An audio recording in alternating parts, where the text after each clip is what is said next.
I'm happy that we have a large number of people on the call today. Media and communications training is very important. It makes our job easier. And I promise you, when you get the calls from the media and those looking to get the scoop, you will be prepared and it'll make your job easier. I have the honor of introducing Reverend Mark Thompson. He has over 25 years in journalism. He has done it. If you've seen it, he's probably done it. He knows everybody. He's cool with everybody. He's a part of the NAACP family. So please be warm and welcoming to him. He has put together a great presentation for us today. And without further ado, Mark, show's all yours. All right. Thank you, Brother Mark. That's a nice name. Good to see everybody. Let me thank this stellar communications team, and congratulations on all the new titles and honorifics everybody has. Congratulations to. So I have been asked, and I'm honored to be asked, and even somewhat flattered. Abba and Trevon and Mark think I know a couple things. I don't know. We'll see tonight. But I like to share some of my experience in terms of strategizing how to engage the media and making sure you do it in such a way that you get the maximum coverage that you should get. Things are different. Things are changing all the time. And so we have to adjust to that when it comes to our strategies, when it comes to our campaigns, when it comes to the media. So that's what we're going to try to cover tonight. I want to talk a bit about the press release itself. Now, if you have a website, you can always post your press release on your website. You definitely should share it on your social media. But the good old-fashioned way, too, is to disseminate that press release amongst the media. Again, faxes, not really anymore. You want to get emails, you want to get phone numbers. And if you get the assignment desk and get a phone number, they'll give you an email address for that assignment desk. Or you want to send it vis-a-vis social media to the local people, so to the local media in your community. So here we have an example of 3 of the musts that must be in your branch or unit press release. And I think many of you know this already, but here we are. You should have your branch or unit logo.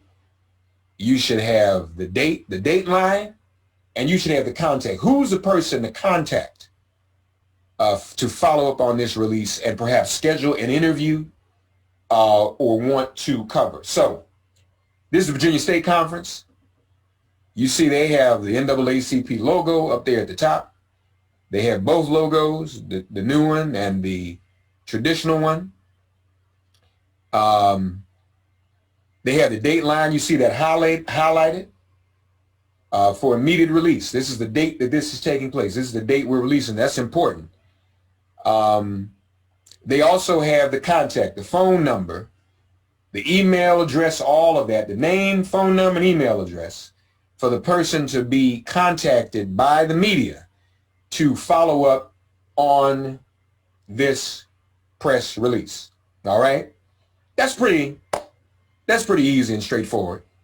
Correct? You want to have that in place. And then we get to the body, the whole of the press release itself. How many of you remember from school, if you ever took a course in journalism, sometimes in English class, they would do a little journalistic stuff with us. How many of you remember the inverted pyramid? Yes, this is it. We are back with the inverted pyramid. Ringing a bell? This is the inverted pyramid consisting of 3 parts. You got a lead, you got a body, and you have the end of the inverted pyramid. You have the boilerplate, those parts. We want to talk a little bit about each one of these parts, the roles they play, and how to implement them in the preparation of your press release. So let's begin with the lead. This is the most important part of your branch or unit press release. One, you're going to put in that your most important information. Two, what journalists must know in terms of covering this press release, in terms of covering this story. What is most important? What must they know in terms of in terms of this coverage? What is it that they have to understand? What is it that they need to be thinking about?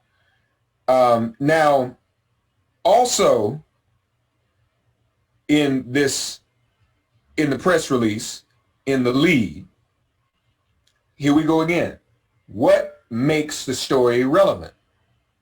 And again, I use Dr. King because I don't think it's important to reinvent the wheel. He was successful. Is there some injustice ongoing or corrected? That's relevant. Is there a demand? That's relevant. Is there a direct action?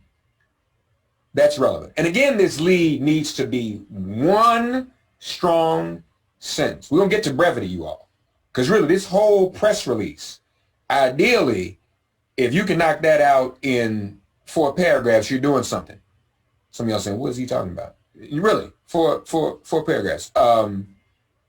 Journalistic writing, which a press release is not an essay, usually consists of small paragraphs with 2 or 3 sentences in them. Very brief. Brevity is key. So this lead, this first sentence, has to be one strong sentence. All right? I pulled this slide up on my phone because in the gallery view on Zoom, I can't see the whole slide like you all can. I see myself cutting off part of the slide. But you need that one strong sentence. Also, something I'm big on, you're going to see this phrase throughout many of these slides. Use action verbs. You know, not is and are, but words of action. Also, you want to have a call to action, and that might be your demand. It might be your direct action, but you want to have that in there. This is actually something that corporations, advertising corporations and media PR, big time PR media executives train corporate America in. Companies, all right? So think about this.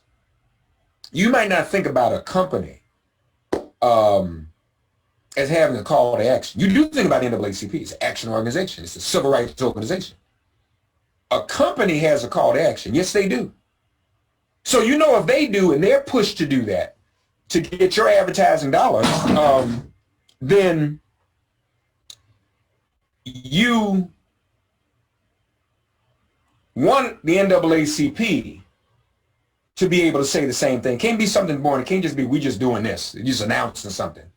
What is the call to action? All right? The gun industry, when they send out a press release, there's a call to action and they're doing something action-oriented. And they're appealing to their consumers to join them. Save our guns. So when we're branches and units, we need calls to action as well. And then, of course, we also have the who. Remember the 5 W's? I know we remember that. The who, what, when, where, and why. We all know those. And the how. You want to include that in your lead. I dropped my phone with my slide on. You want to include that in your lead. And including that is you're giving all of those important elements to that journalist, to that media entity. Okay. All right. So let's look at a good lead. right here. Hold on. Yeah, you all take a look at this on the screen. This is a press release from the National. Look at that first sentence. It's highlighted while I pick up my phone. I'll be right back.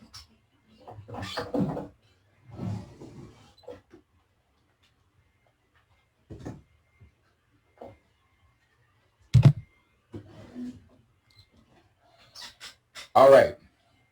So we're looking at that lead. Oh, went too far.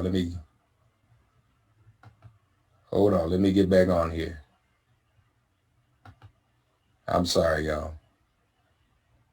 All right. So we're gonna go back and look at that lead. I hope everybody got a chance to take a look at that.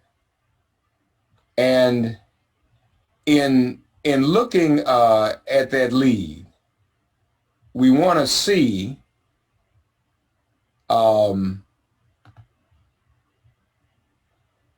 the words that are used, the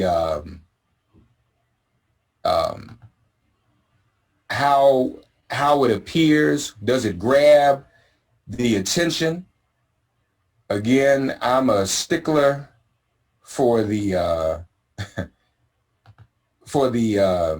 action verbs. So here we go. I think we got it back up. There we are. From the National, Derek Johnson, President, CEO, NAACP. So you got the who, what, when, where, why, and how all right there. And this is interesting because this is, and you can do this. This starts out with a statement and a quote. And the quote itself, the statement, is significant and powerful. But it says, even as it announces the statement, the words are strong and provocative in this lead. Derek Johnson, President and CEO of the NAACP, released the following statement regarding the ongoing exploitation of the NFL at the hands of Fox.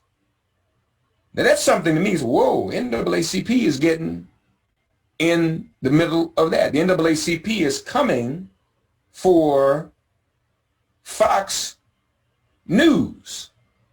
That's going to get some coverage, and it did. That's a good lead. Which one of y'all? I don't know whether Trevon or Mark or Alba wrote that lead, but we give them gold star for that. But that's an example of a good lead. Here's another one.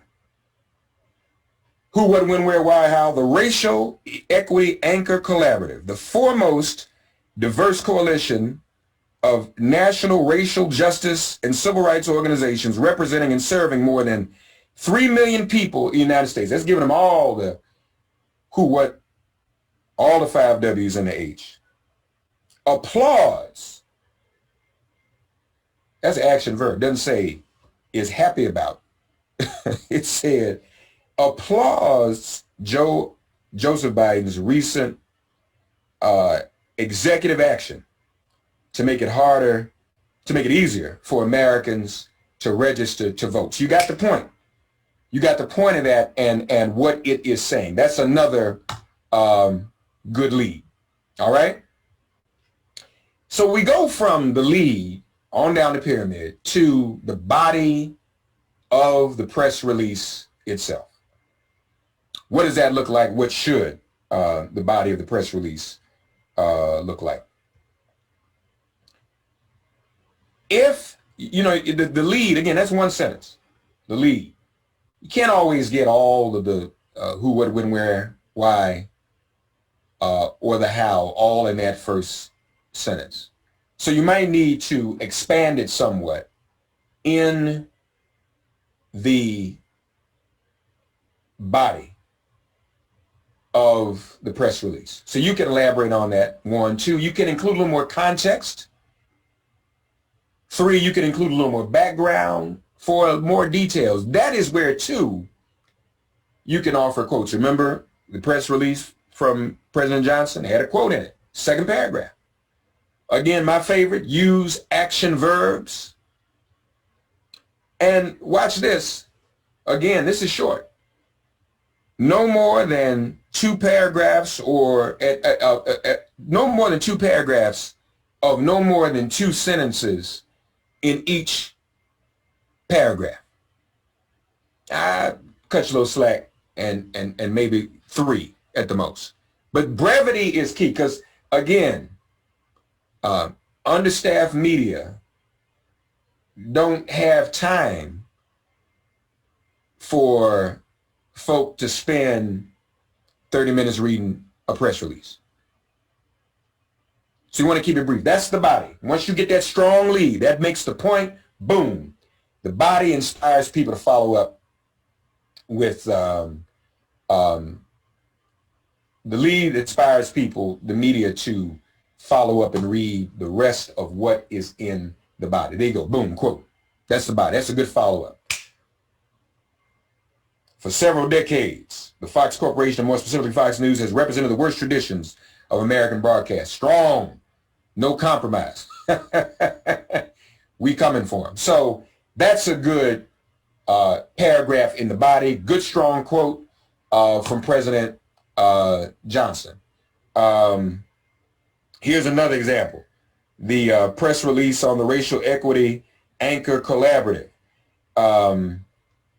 It describes a little more detail. Signed on the 56th anniversary of Bloody Sunday, the new Biden executive order requiring federal agencies to submit plans to help voter registration. Invokes the legacy of the 800 activists, including late Congressman John Lewis. So that gives more detail, more context. This happened on Bloody Sunday. That's your body. You're elaborating, giving more context, giving more details in that piece. And then finally, the boilerplate. That's when you get to talk a little bit about the branch. Who are we? Why are we relevant to this? Why are we sending you this press release? This is the final paragraph. The about us statement. Describe the branch or the unit. In that, you want to relate what the press release announces to the ongoing work of the branch and unit. So it's all connected. This is what we do. The such and such and such and such branch, founded in such and such and such and such year, has been at the forefront of this issue that we're involved in now through whatever. And then you end your press release with the 3 hashtags. That's just a tradition in media and a tradition in press releases. Let's look at this final paragraph. You got your hashtags. Now, you can do it 2 ways. You can put this above the hashtags or after, but it describes what the Racial Equity Anchor Collaborative is. All right? And it gives a little background because the media want to know that. Well, who are you? What is this organization? And what is this organization all about? And what is it doing? That's its boilerplate. That's the boilerplate. Those are the 3 parts of the press release. The lead, 1 paragraph, 1 sentence, the body, 2 paragraphs, usually no more than 2 or 3 sentences each. Try to keep it to 2. And then the boilerplate, the final paragraph, where it's the about us. This is, we are the branch that does this, and we don't mess around. All right? Now, most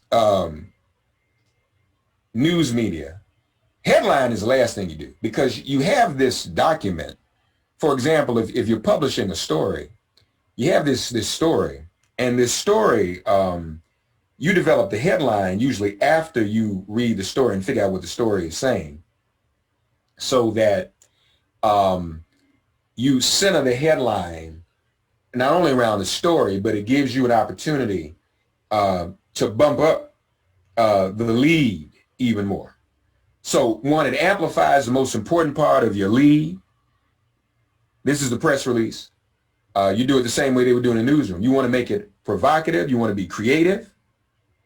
You want to inspire visual imagery for the audience. Again, use what? Action verbs. Minimal words, not a lot of words in a headline. Very brief. And then once again, you want to have that call to action in that. Headline.